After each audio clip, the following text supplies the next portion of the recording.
इस वक्त गाजा के दक्षिणी इलाके खान यूनिस में इजराइल गोलीबारी कर रहा है। खान यूनिस के अंदरूनी हिस्से में इजरायली फोर्स के टैंक और तोप भी कहर ढा रहे। इसके पहले इजराइल ने खान यूनिस में रहने वाले लोगों को जगह खाली करने का आदेश दे दिया था, लेकिन इन लोगों का सवाल है कि जब वो उत्तरी गाजा में थे तो वहां से निकाले गए, अब दक्षिणी गाजा से भी निकाला जा रहा है। फिलिस्तीनियों का सवाल है वो आखिर जाएं तो जाए कहां।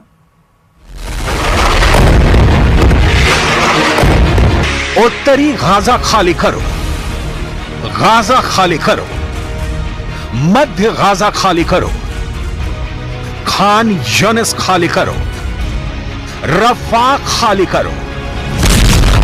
21 लाख फिलिस्तीनी आबादी कहां जाए? जमीन का जर्रा जर्रा बारूद बन चुका है। इजरायली डिफेंस फोर्स के टैंक मौत बनकर बरस रहे हैं। आती जाती हर सांस के साथ मौत नत्थी हो चुकी है। अब कब किसकी बारी आ जाए? लोग सहमे हुए हैं, दुबके हुए हैं। न खाने को अनाज है, न पीने को मयस्सर पानी।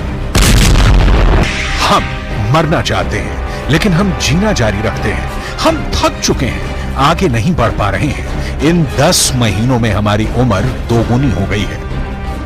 आफत और बेबसी 21 लाख फिलिस्तीनियों का गला घोट रही है, जो इजरायली हमले में मारे गए हैं, जो मलबे के नीचे दफन हो गए और जो बच गए। तीनों के बीच फर्क करना मुश्किल हो गया है।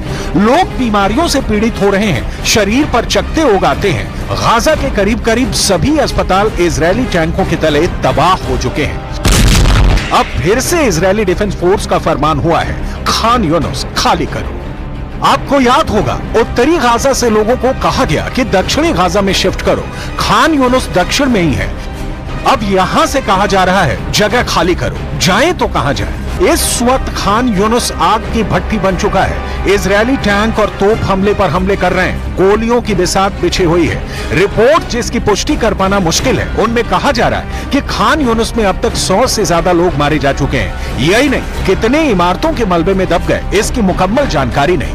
हाँ, जो जख्मी हैं, जो जिंदा बच पाए हैं, उनकी तादाद भी 200 के पार पहुंच चुकी है। और अब ताजा हमले की खबर आ रही है। इजरायली फोर्स फिर से हमले की तैयारी में है, जिसमें 30 लोगों की मौत हो गई है, जिसमें बच्चे भी शामिल हैं। खान यूनिस के हमले में 30 लोग मारे गए हैं। अब इजरायली फोर्स का कहना है कि खान यूनिस में ताजा हमले करने जा रही है, जिसमें मुआसी का वो इलाका भी शामिल है जहां विस्थापित लोगों को बसाया गया है। यूएन की एक रिपोर्ट के मुताबिक पिछले 4 दिनों में खान यूनिस से करीब 1,80,000 लोग विस्थापित हो चुके हैं।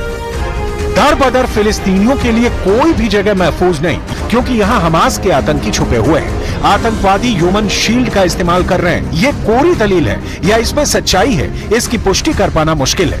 बस तस्वीरें देखकर ही इसका अंदाजा लगाया जा सकता है। गाजा के 2 मुख्य संगठन हमास और इस्लामिक जिहाद की तरफ से संचालित एक टेलीग्राम चैनल ने कहा है कि उनके लड़ाके खान यूनिस के पूर्व में इजरायली सैनिकों के साथ मशीन गनों, मोटारों और टैंक रोधी हथियारों के साथ भीषण लड़ाई कर रहे हैं। हमास के पास खोने के लिए कुछ नहीं बचा है। हमास फुल एंड फाइनल जंग लड़ रहा है और इस लड़ाई के बीच दुनिया से इजरायल के खिलाफ मदद वाली सहानुभूति की भी दरकार रखता है।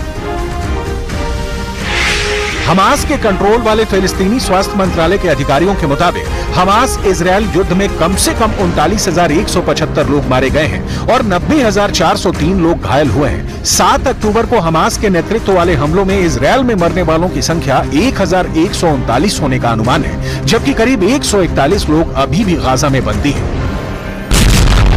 हर हमले में जब आम फिलिस्तीनी मारे जाते हैं, इजरायल के प्रधानमंत्री बेंजामिन नेतन्याहू दोहराते हैं कि वो युद्ध विराम के लिए तो रेडी है, लेकिन हमास पहले बंधकों को रिहा करे। हमास इजरायली बंधकों को हथियार की तरह इस्तेमाल कर रहा है। इन बंधकों के कारण ही नेतन्याहू को अपने देश में आलोचना का सामना करना पड़ रहा है और वो अब तक इस संकट का हल नहीं निकाल पाए हैं। तो ये वजह है जो नंबर 1 है नेतन्याहू के अमेरिकी दौरे का, और दूसरी वजह है कि अमेरिका से मिल रही इजरायल को मदद। We had it recognized Jerusalem as the capital of Israel. It was a great thing. It was a great day, actually. I also recognized Israeli sovereignty over the Golan Heights.